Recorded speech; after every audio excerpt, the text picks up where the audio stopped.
strength, gravitational field strength. तो gravitational force per unit mass in a gravitational field is called gravitational field strength। इसको एक बार पढ़ लो। Gravitational force per unit mass in a gravitational field is called gravitational field strength. आदि कोई confusion? अच्छा, तो ये किसकी डेफिनेशन होगी ग्रेविटेशनल फील्ड स्ट्रेंथ की? सिंबल क्या होगा ग्रेविटेशनल फील्ड स्ट्रेंथ का? Capital G. सिंबल होगा स्मॉलर जी।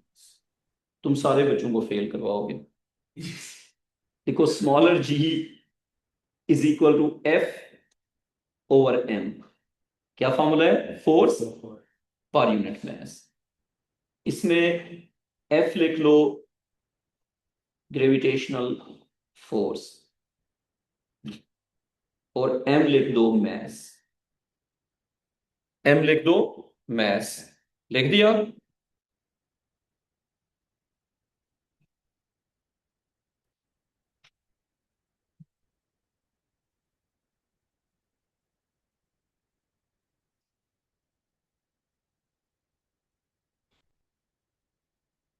तो एम हो गया जी हमारे पास मास और एफ हो गई हमारे पास gravitational force.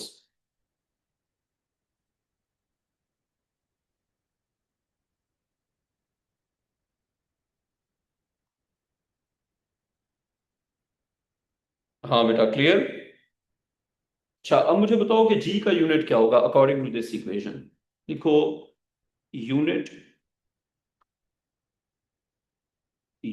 Of gravitational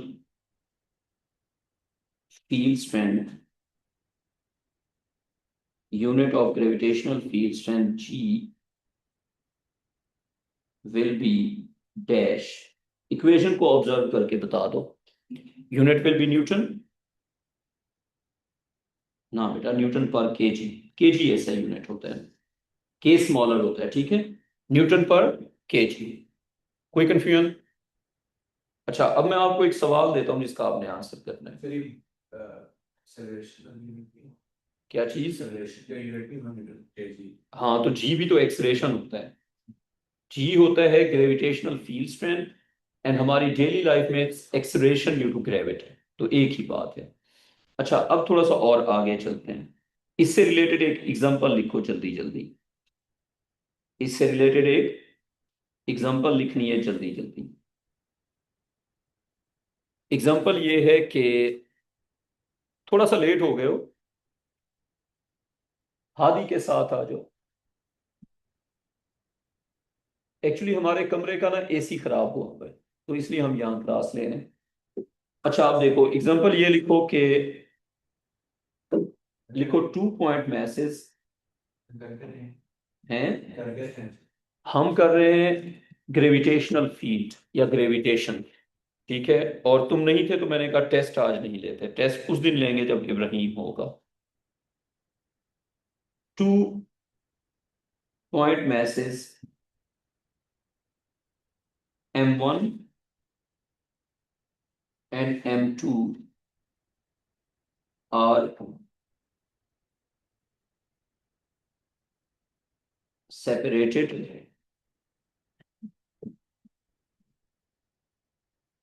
by a distance R। 2 point masses M1 and M2 are separated by a distance R। Question थोड़ा सा टेक्निकल होगा। ये एक पॉइंट मैस हो गया M1, ये दूसरा पॉइंट मैस हो गया M2 और ये डॉटेड लाइन इनका डिस्टेंस हो गया और इनका डिस्टेंस क्या है R। तुमने आज मुझे कोई वर्कशीट जमा करा के जानी जो तुमने की हुई है क्लास के बाद। अच्छा, M1 M2 और डिस्टेंस क्या हो गया बेटा? इसका डिस्टेंस हो गया R। ये सारी बात हमने लिख दी। एक चीज मैं और बता रहा हूं जो आपने केयरफुली देखनी है। G1 is gravitational field. G1 is gravitational field.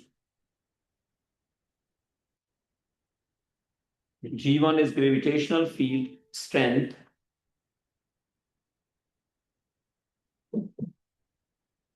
due to M1 at a distance smaller r from M1. G1 is gravitational field strength due to M1 at a distance r from M1. In the same manner, लिखो G2. Hadi G2 is gravitational field strength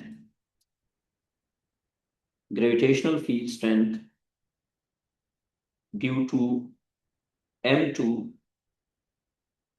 at a distance smaller r from M2. एक बात और, M1 and M2 is an isolated system. Ibrahim, इसका मतलब बता सकते हो कि जब हम कहते हैं M1 and M2 is an isolated system, what that means? इसका मतलब है कि M1 और M2 आपस में फोर्स लगा सकते हैं. There is no external force. M1 can exert a force on M2. M2 can exert a force on M1. However, no force can come from outside. बेटा आपको समझ आ गई? जब हम कहते हैं M1 and M2 are isolated, क्या मतलब है इसका? कि आपस में तो लगा सकते हैं फोर्स, लेकिन फ्रॉम आउटसाइड कोई फोर्स नहीं आ सकती. अच्छा, अब आपने लिखना है इस क्वेश्चन का फर्स्ट पार्ट. जल्दी जल्दी फर्स्ट पार्ट लिखो. Find gravitational force of attraction on M1 due to M2.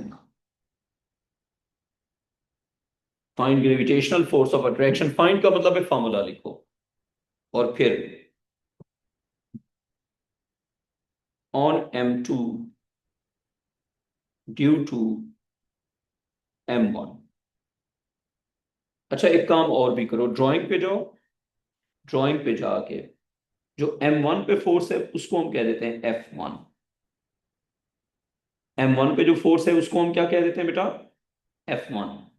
और M2 पे जो फोर्स है उसको हम कह देते हैं Ibrahim F2.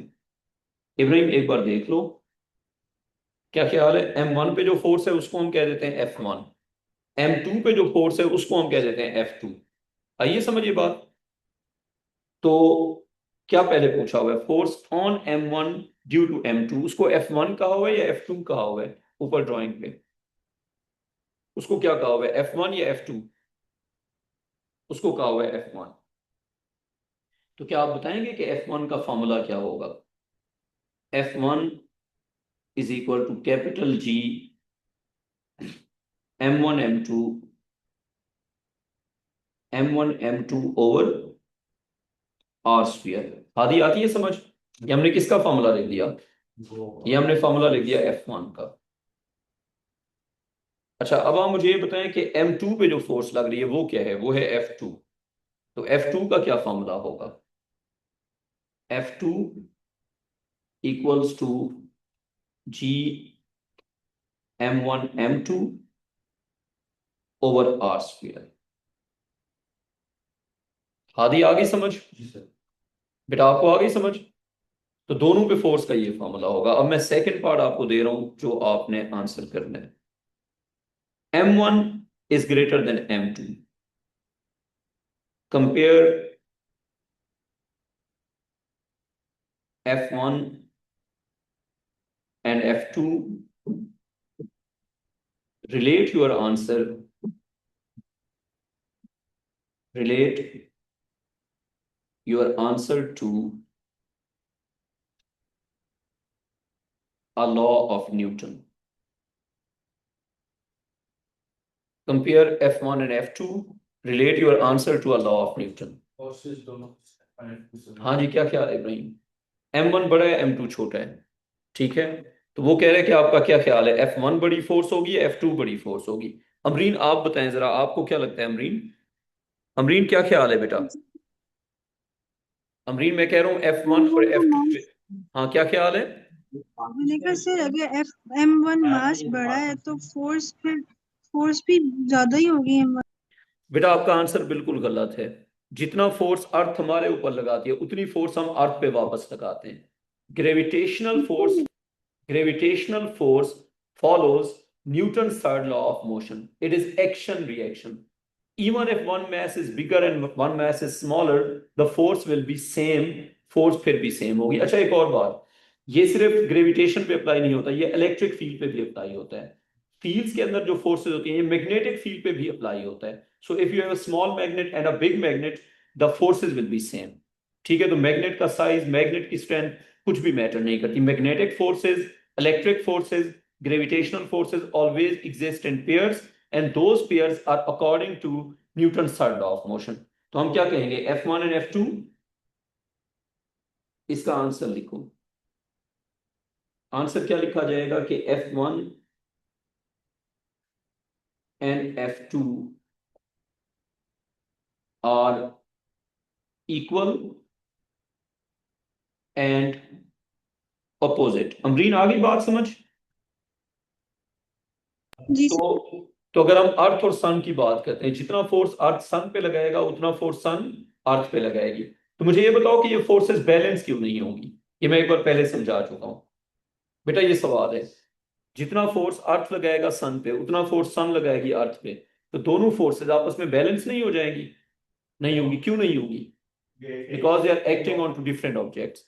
Force on earth and force on sun cannot be balance even if they are equal.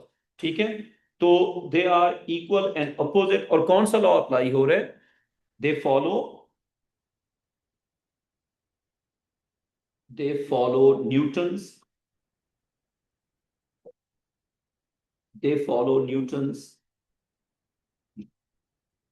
third law of motion. So force of gravity follows Newton's third law of motion. Amreen बेटा आ गई समझ? जी sir. अच्छा ये बात तो हमने यहां तक सीख ली। ठीक है, अब आप आ जाएं जरा क्वेश्चन के थर्ड पार्ट पे। क्वेश्चन का थर्ड पार्ट, ड्राइंग के ऊपर आपने F1 और F2 बनाया हुआ है, बनाया हुआ है ना? और आपने G1 और G2 भी डिफाइन किया हुआ है। अब आपने थोड़ा सा अक्लमंदी यूज करनी है, मैं आपको कंफ्यूज करूंगा। fill in the blanks fill in the blanks in the followings using either G1 or G2. Fill in the blanks in the followings using either G1 और G2। आपने blanks fill करने या तो G1 यूज करके या फिर G2 use करके। इसको हम यूं लेके चलेंगे, हम कहेंगे कि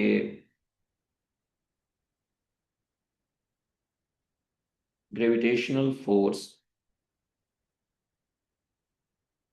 ऑफ, अली भाई ओ लेवल की क्या टेंडेंसी आज?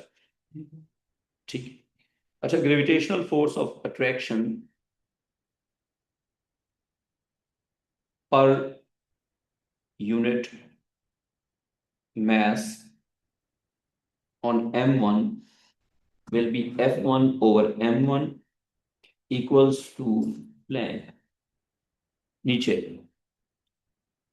gravitational force per unit mass on M2 F2 over M2 equals dash। आपने या तो फिल करना है G1 के साथ या फिल करना है G2 के साथ। आपने या तो फिल करना है G1 के साथ या फिल करना है G2 के साथ, तो मुझे बता दें। कैम्ब्रिज। बेटा हम कैम्ब्रिज सिलेबस फॉलो कर रहे हैं, अगर आपका कोई डिफरेंट सिलेबस है तो आप मुझे मैसेज कर दें, साथ मेरा नंबर बता दिया करें। कोई बच्चा कोई भी इंक्वायरी करे ना आंसर करते हुए, अली भाई आप मेरा नंबर लाजमी लिखा करें।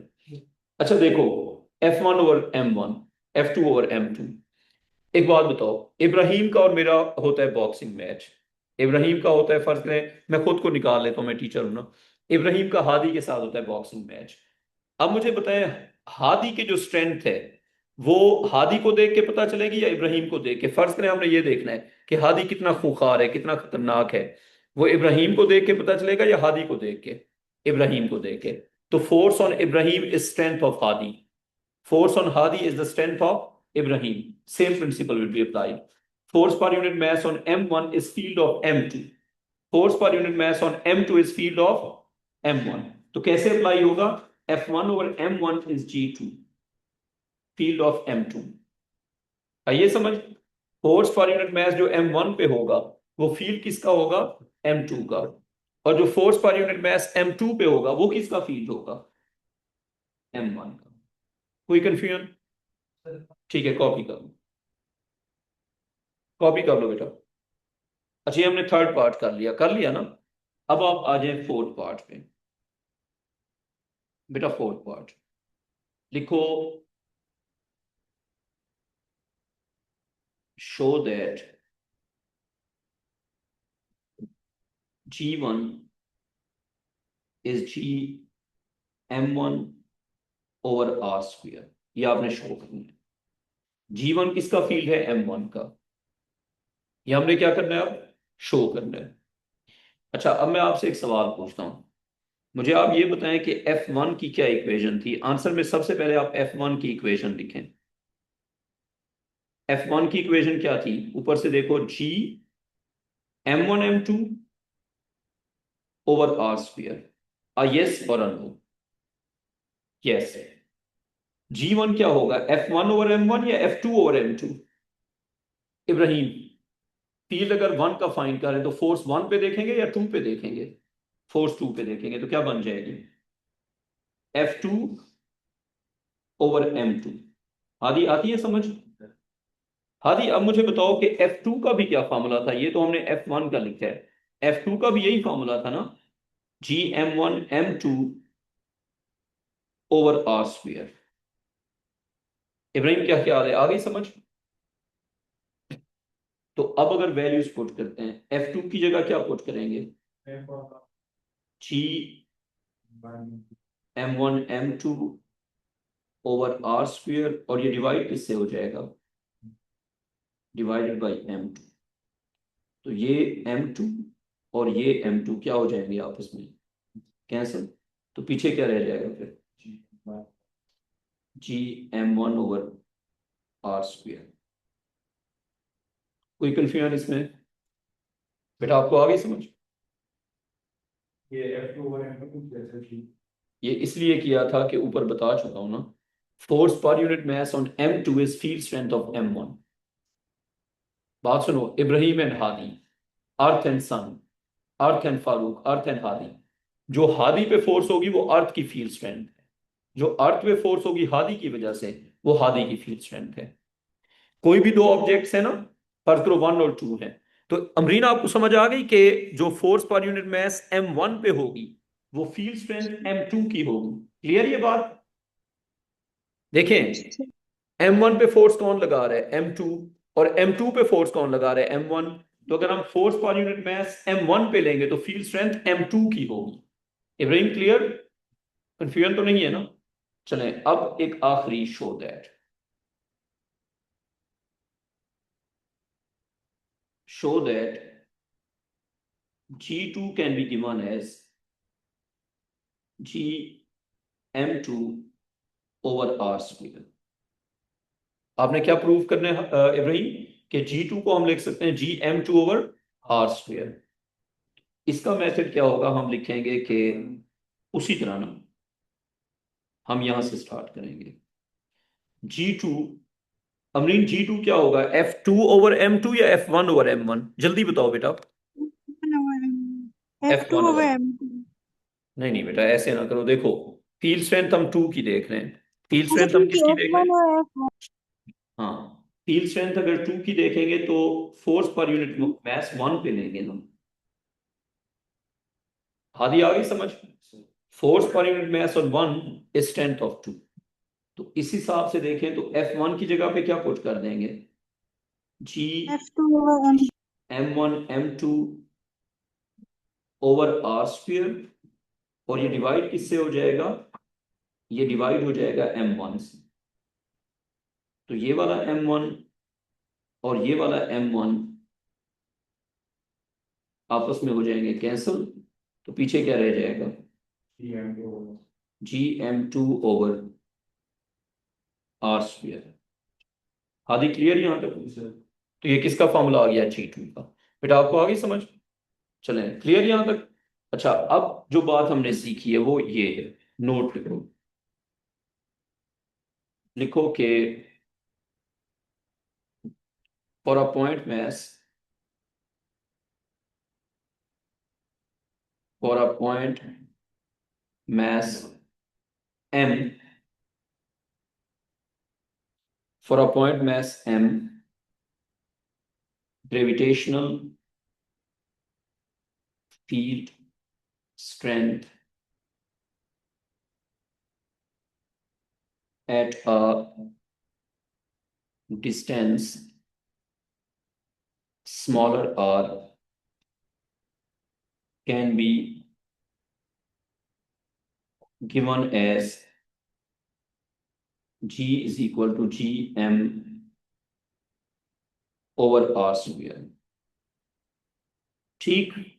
और ये जो फॉर्मूला है ये सिर्फ तब अप्लाई होगा जब m पॉइंट मैस होगा, अदरवाइज ये अप्लाई नहीं होगा। तो ये बात लिख लो कि G is equal to Gm over r square is only valid if smaller m is a point mass। कोई कंफ्यूजन? अच्छा, अब जनरली जो हम ग्रेविटेशनल फील्ड स्ट्रेंथ कैलकुलेट करते हैं वो हम प्लेनेट के लिए कैलकुलेट करते हैं। तो लिखो कैलकुलेटिंग, कैलकुलेटिंग नहीं, आगे कंटिन्यू करना है, नेक्स्ट पैराग्राफ कर लो बेशक, ये हेडिंग कर लो। Calculating G inside and outside a planet. Planet के इनसाइड और आउटसाइड हम जी कैसे कैलकुलेट करते हैं। हेडिंग दे दो, फिर शुरू करते हैं। तो बेटा क्या हेडिंग दी हमने? Calculating G within the planet and outside the planet. तो इसमें आप ये लिखें कि G is equal to G M over R square can be applied, can be applied outside the planet, yet this equation can be applied outside the planet, yet it cannot be applied, yet it cannot be applied inside the planet since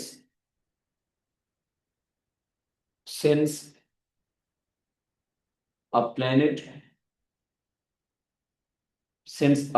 can be assumed, since a planet can be assumed to be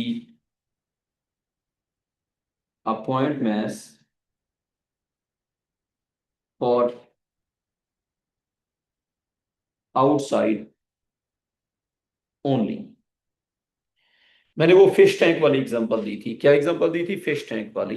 तो planet जो है वो outside के points के लिए है spherical, inside के लिए उसकी कोई शेप नहीं है। समझ आ रही है बात इब्राहिम? प्लेनेट के आउटसाइड से देखेंगे तो इट्स स्फेरिकल, लेकिन प्लेनेट के जब हम अंदर जाएंगे तो स्फेयर के अंदर होते हुए स्फीयर की शेप को हम ऑब्जर्व नहीं कर सकते।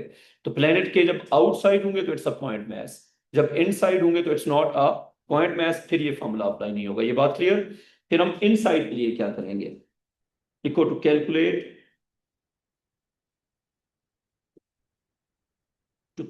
G inside the planet, to calculate G inside the planet, जहां पे कोई ऑब्जेक्ट पॉइंट मैस ना हो वहां पे हम मैस को रिप्लेस कर देते हैं डेंसिटी के साथ। To calculate G inside the planet, we will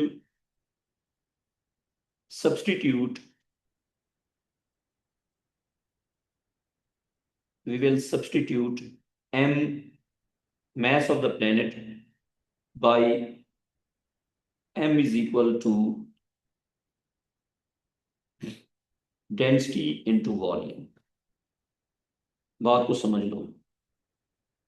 तो हम क्या करेंगे, अगर हमें G कैलकुलेट करना है प्लेनेट के इनसाइड तो हम मैस को रिप्लेस कर देंगे डेंसिटी के साथ, और जब पॉइंट मैस नहीं होता फिर हम डेंसिटी यूज करते हैं। तो फिर यूं हो जाएगा G is equal to Gm over r square. This is applicable outside the planet. For inside we have to substitute m। अगर हम m की जगह पुट कर दें डेंसिटी इनटू वॉल्यूम, अगर m की जगह क्या पुट कर दें डेंसिटी इनटू वॉल्यूम, तो मुझे बताएं कि वॉल्यूम स्फीयर का होता क्या है। स्फीयर के वॉल्यूम का फार्मूला पुट करो बेटा। स्फीयर के वॉल्यूम का formula density times 4/3 4/3 pi R R cube, और डिवाइड किससे हो जाएगा, आर के स्क्वायर से। तो आर का स्क्वायर आर रह जाएगा, तो ये बन जाएगा 4/3, उसके बाद आ जाएगा पाई, उसके बाद रो, उसके बाद जी, 4/3 पाई रो कैपिटल जी, और साथ आ जाएगा R. So this is the equation that we can apply. तो अब जी के हमारे पास दो फॉर्मूले बन गए। कौन से? एक फॉर्मूला बन गया G M over R square, और एक फॉर्मूला बन गया G 4/3 pi density, gravitational constant and smaller R. अब कौन सा फॉर्मूला कहां पे अप्लाई करना है आपके पेपर में, बस यही चेक करेंगे। उसके लिए मैं एक टेबल बनवा देता हूं। यू शुड नो दैट कि कौन सी इक्वेशन कहां पे अप्लाई होगी। एक काम करें, एक टेबल बना लें। टेबल के पहले कॉलम में लिखें इक्वेशन। आदि टेबल के पहले कॉलम में क्या लिखना है, इक्वेशन। दूसरे कॉलम में लिखना है क्या ये equation inside the planet apply होगी या नहीं होगी। क्या ये equation outside the planet apply होगी या नहीं होगी। क्या ये इक्वेशन सरफेस पे अप्लाई होगी या नहीं होगी। तो आदि तीन चीजें क्या हो गई, inside the planet, outside the planet and at the surface of the planet। तो Hadi inside, outside and surface equations दो हैं। First equation G is equal to G m over r square। Second equation G is equal to 4/3 pi capital G rho r। अच्छा, अब सबसे पहले हम देखते हैं कि पहली इक्वेशन कहां पे अप्लाई होगी। क्या ये equation inside the planet apply होगी, मैथ्स वाली? Answer is no. मैथ्स वाली equation inside the planet apply नहीं होती। Outside the planet yes, surface पे सब अप्लाई होती है। Surface is the boundary. Surface पे मैथ्स वाली भी अप्लाई होती है, डेंसिटी वाली भी अप्लाई होती है। डेंसिटी वाली equation inside the planet apply होती है, आउटसाइड नहीं होती, और सरफेस पे दोनों अप्लाई होती है। तो अब आपने याद क्या रखना है, सरफेस ऑफ द प्लेनेट पे you can apply any equation. Inside the planet density वाली, आउटसाइड द प्लेनेट मैस वाली। ठीक है। और जनरली जो क्वेश्चन आता है वो प्रोपोर्शनैलिटी का होता है। मतलब मैं ये कह रहा हूं, कॉपी हो गया, मैं ये कह रहा हूं इस तरह बना दो प्लेनेट। प्लेनेट के अंदर क्या इक्वेशन अप्लाई होगी, G is equal to 4/3 pi capital G rho और ये R, outside G M over R square. अच्छा, अगर आप प्लेनेट के आउटसाइड हैं तो प्लेनेट का मास तो कांस्टेंट रहेगा ना, तो प्लेनेट के आउटसाइड जी जो है वो डिपेंड करता है 1/r² पे, और प्लेनेट के इनसाइड जी डिपेंड करता है आर के ऊपर। जो बात आपने समझनी है, यानी कि अगर आप प्लेनेट के इनसाइड जाएंगे तो जी और आर का क्या हो जाएगा, डायरेक्ट प्रोपोर्शन, और प्लेनेट के आउटसाइड जाएंगे तो क्या हो जाएगा, जी इज प्रोपोर्शनल टू 1/r²। बात समझ आ गई? अब हम करेंगे कुछ एग्जांपल्स। अमरीन, यहां तक कोई क्वेश्चन है तो मुझे बताएं। नहीं फिर समझ आ गई। ठीक है, अब हम इससे रिलेटेड कोई एक क्या समझ नहीं नहीं, सरफेस के लिए दोनों इक्वल हैं depending on the data given. तो सरफेस पे सिर्फ आप देखेंगे कि गिवन क्या है, गिवन के हिसाब से फॉर्मूला लगा देंगे। हाँ बेटा, आप कुछ पूछने लगे थे। अच्छा, अब मैं क्वेश्चन दे रहा हूं जो आपने मुझे करके देना है फटाफट। क्वेश्चन लिखें कि जी इज 9.81 न्यूटन पर केजी। लिखो radius of the earth,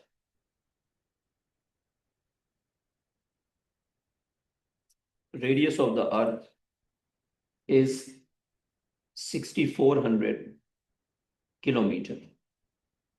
radius of earth find करने का सबसे इजी मेथड, एरोप्लेन के ऊपर अर्थ के अराउंड चक्कर लगाओ, सर्कमफेरेंस मिल गया, उससे रेडियस फाइंड कर लो। आज के दिन में, आज के दिन में सबसे इजी मेथड क्या हो सकता है कि आप अर्थ के अराउंड चक्कर लगाओ और उससे क्या करो, रेडियस फाइंड कर लो। अच्छा, अब show that the mass of the earth, show that the mass of the earth, तुम लिख नहीं रहे, Okay, show that the mass of the earth is approximately, show that the mass of the earth is approximately 6 into 10 power 24 kg. Show that the mass of the earth is approximately 6 into 10 power 24 kg. करो, खुद करो जल्दी से। अच्छा, मुझे ये बताओ, surface के ऊपर तो कोई भी फॉर्मूला लग सकता है ना, फिर क्या फॉर्मूला लगाएंगे, G is equal to G M over R square, और इसमें m को क्या बना देंगे, सब्जेक्ट, तो क्या बन जाएगा फिर, m is equal to G R square over capital G. अच्छा, कैपिटल जी एग्जाम में गिवन होता है, कैपिटल जी एग्जाम में गिवन होता है। कैपिटल जी होता है यूनिवर्सल ग्रेविटेशनल कांस्टेंट। क्या होता है, universal gravitational constant, 10 power minus 11। ये पेपर में बेटा गिवन होता है कैपिटल जी।